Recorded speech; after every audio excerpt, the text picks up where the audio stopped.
Nanodots.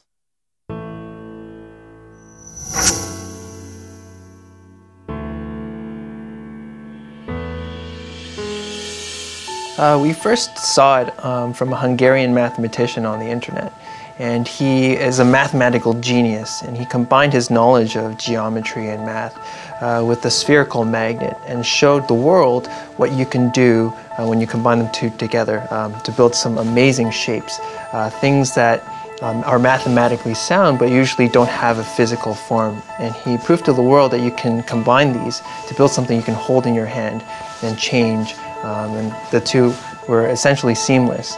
And so from there, I contacted him. His name is Yanosaki. I told him that I wanted to make this into something that the whole world can try to experiment and can enjoy. And so together we worked to perfect the ideal size, shape, consistencies, and even coatings on spherical magnets to create a product that would last for many, many years, and that it will allow you to build some of the most intricate shapes that you can find. To build a structure like the Kinkakuji temple requires a level of precision. You have to be very conscious of how the magnets interact with each other. Each individual magnet seems to have a mind of its own, but when combined creates a much larger field.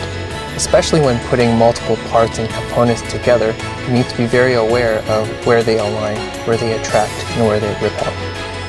When building a large structure, try to build all the same components in the exact same way. Sometimes that's the difficulty of building a structure as a team, making sure everyone builds each part exactly the same way.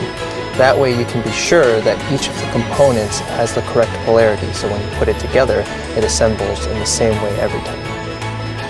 Nanodots mean different things to all sorts of different people. For some people, it's just great to have something that they can play with in their hands, to hear the tactile sounds and the clicks. For some people, it's an expression, like an art piece, like an art medium that allows them to create something. For others, it's discovery. For others, it's experimentation. But at the end of the day, it's all still very simple, fundamental thing, just a spherical magnet. Whoever knew that it could do such amazing things? So in the future, it would be amazing for nanodots to open the eyes of people to see the world in a different way, to see the world as a series of fundamental building blocks, kind of like atoms, just interacting with each other. That's what we want to do. We want to create a kind of a medium, a kind of product that allows you to not just learn about how the world works, but also experience it and experiment with it and discover in your own way how the world actually works. So like a new building block. Nanodots.